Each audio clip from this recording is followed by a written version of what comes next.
El 14 de diciembre de 2004, lo que debía ser un martes cualquiera en una zona tranquila del sureste mexicano, se convirtió en el escenario de una de las escenas criminales más espantosas y grotescas que se hayan presenciado. 8 agentes del Grupo Especial Jabalí fueron llamados con urgencia tras un reporte que, a primera vista, parecía un malentendido o una broma de mal gusto. Pero no era ninguna ficción.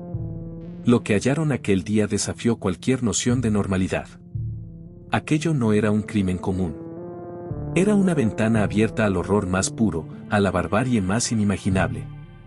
Los agentes, al ingresar a un humilde refugio improvisado entre la maleza, se toparon con un panorama que desafiaría incluso los estómagos más entrenados. Un hombre dormía plácidamente, recostado en una hamaca, abrazando lo que quedaba del torso mutilado de otro ser humano. En la habitación flotaba un olor penetrante a muerte, sangre y carne cocida. Restos humanos estaban esparcidos por la vivienda. Ollas, sartenes, cuchillos y un sartén aún con grasa reciente. El hombre, sin rastro de arrepentimiento, había convertido el lugar en su cocina personal, y su víctima era su pareja sentimental. El autor de semejante acto fue identificado como Gumaro de Dios Arias. Y esta no es solo la historia de un asesinato. Es el descenso de un hombre por una espiral de traumas, locura, abandono y delirios que culminaron en una de las expresiones más oscuras de la mente humana, el canibalismo. Gumaro había nacido el 7 de abril de 1970 en la ranchería Azucena, en el estado de Tabasco, México. Era hijo de Candelario de Dios y Ana Arias, y uno más entre 11 hermanos. Desde pequeño, su vida estuvo marcada por la violencia y la desprotección. A los 6 años, fue víctima de abuso sexual por parte de un familiar. A partir de ese momento, su comportamiento cambió drásticamente. Empezó a mostrar señales alarmantes. Jugaba con muñecas, decía sentirse niña y afirmaba que se enamoraba de otros niños. En sus juegos fingía ser pistolero y gritaba que era un chico malo, pero también decía ser una mujer peligrosa. Esta dualidad desconcertante fue ignorada por los adultos a su alrededor, quienes pensaban que se trataba simplemente de una etapa. Pero aquello no era una fase. Eran los primeros síntomas de algo mucho más profundo y perturbador. En su adolescencia, un accidente lo marcó físicamente y emocionalmente, fue atropellado por un tráiler. Milagrosamente sobrevivió, pero su comportamiento se volvió aún más extraño. Se le veía acariciar animales con una intensidad enfermiza. Especialmente a una yegua, con la cual llegó a mantener relaciones sexuales. En sus delirios, afirmaba que el animal era en realidad una mujer estadounidense con la que soñaba tener hijos. La frontera entre realidad y fantasía se rompía cada vez más. A medida que crecía, sus síntomas se intensificaban. Hablaba solo. Reía sin motivo aparente. Y aunque su familia necesitaba manos para trabajar el campo, él se negaba rotundamente. Decía que ser campesino era indigno. Prefería dormir todo el día, mientras la familia lo soportaba por resignación. La situación empeoró con el alcohol y las drogas. Se volvió un consumidor habitual, vagando por las tardes en estado de ebriedad o bajo el efecto de sustancias. Algunos habitantes del pueblo lo describían como alguien que cambiaba de personalidad de un momento a otro, un día actuaba como mujer, al siguiente parecía poseído por una presencia oscura. Cansado de su conducta errática, su padre tomó una decisión extrema, lo envió al ejército. Pero el ejército no fue solución. Fue más bien el catalizador de su lado más violento. Allí se enfrentó con un subteniente, quien terminó apuñalado en el torso y las piernas por Gumaro. Luego de ese ataque, huyó del cuartel y regresó a Tabasco. Su adicción se profundizó y los límites de su cordura se diluyeron aún más. En uno de los episodios más oscuros de su vida, abusó sexualmente de su sobrino de apenas 1 año. El niño fue hospitalizado en estado crítico. Nadie supo quién fue el responsable, hasta que años más tarde, Gumaro lo confesó con frialdad. En el año 2000 fue arrestado, aunque no por ese crimen, sino por haber robado una grabadora y 5 camisas. Pasó 18 meses en el penal de Cárdenas. Nadie fue a visitarlo. Se sintió completamente abandonado y al salir, decidió dejar su tierra y probar suerte en otro sitio. Se fue a Chetumal, en Quintana Roo. En el año 2004, mientras deambulaba por la zona costera de Mahahual, tuvo un altercado con un hombre armado con un machete. Gumaro, fuera de sí, lo desarmó y lo atacó de forma tan salvaje que el cuerpo quedó irreconocible. Según él, desde esa noche, el espíritu de aquel hombre lo comenzó a perseguir, susurrándole cosas, apareciendo en sueños, hablándole sin cesar. Huyó hacia el Petén, una zona boscosa que conecta México con Belice. Ahí conoció a un anciano que se presentaba como un brujo maya. Lo llamaba el Sabio. Este le hizo una promesa: si asesinaba a 3 personas, recibiría poderes sobrenaturales y viviría 150 años más.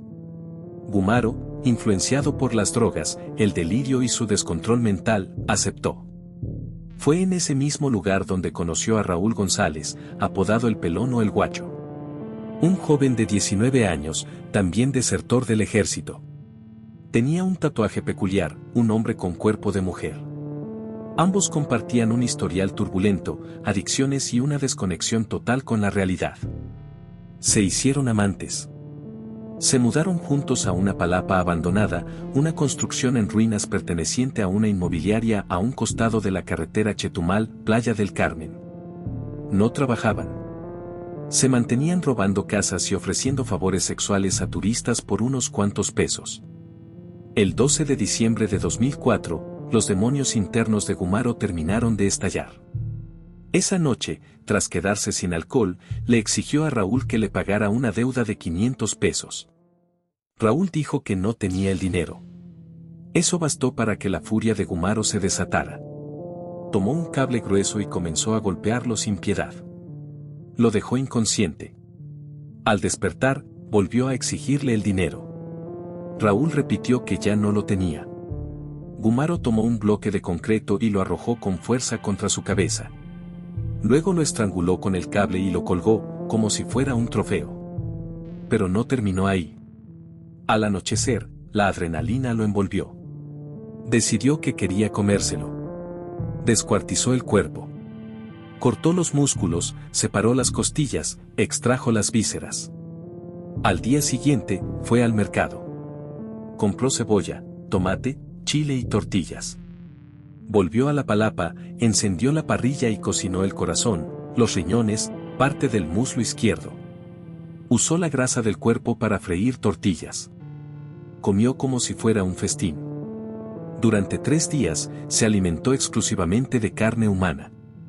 Probó incluso trozos crudos. Las moscas comenzaron a llegar. Cuando el hedor fue insoportable, dejó de cocinar. Fue entonces cuando un joven conocido como La Parca se acercó a la palapa. Gumaro lo recibió amablemente, y le ofreció carne. El joven aceptó, pero pronto notó que aquello no era carne normal. Se asomó al interior y vio la pesadilla con sus propios ojos, restos humanos por todas partes. Huyó corriendo. Y con él, el rumor comenzó a expandirse. Vecinos se acercaron. Lo vieron manipulando extremidades, cortando carne al aire libre. No sabían cómo reaccionar. Un taxista, espantado, fue quien llamó a la policía. La escena que encontraron los agentes el martes, 14 de diciembre fue de una perversión indescriptible. Lo arrestaron de inmediato. Se comportaba como un cavernícola. Tenía las manos llenas de sangre. Se reía. En entrevistas posteriores declaró sin pudor que se comió el corazón porque sabía a borrego, que el riñón estaba delicioso y que solo dejó los pellejos porque estaban muy duros. Fue trasladado al penal de Playa del Carmen. Ningún preso quiso compartir celda con él. Decía que se comería al cocinero porque su comida no tenía sabor. Se arrancó parte de su oreja y la probó. Se presentaba diciendo: «Hola, soy el caníbal». Los psiquiatras comenzaron a tratarlo con medicamentos potentes. Un juez ordenó su traslado a un hospital psiquiátrico en Morelos. Allí, se le diagnosticó esquizofrenia paranoide. Afirmaba que aún debía matar a una tercera víctima. Que el brujo maya le había prometido longevidad. Que al devorar a Raúl, había absorbido sus habilidades. Que ahora sería un albañil más talentoso. En 2008 fue devuelto al penal de Chetumal, donde permaneció aislado. Nadie se le acercaba. Temían su obsesión por la carne humana. Algunos creen que exageraba su conducta para intimidar. Pero lo cierto es que su historial clínico confirmaba una psicosis severa. En los exámenes médicos, se detectó que padecía VIH. Su salud se deterioró rápidamente. El 11 de septiembre de 2012, a los 42 años, murió en el Hospital General de Chetumal.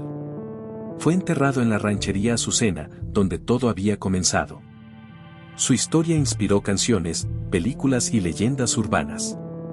La palapa donde ocurrió el crimen fue reciclada como oficina inmobiliaria, sin rastros visibles de la tragedia.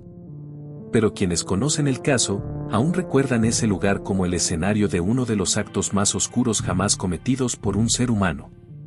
Y lo más escalofriante, es que, a veces, lo verdaderamente monstruoso no vive bajo la cama, sino dentro de alguien que alguna vez fue un niño inocente.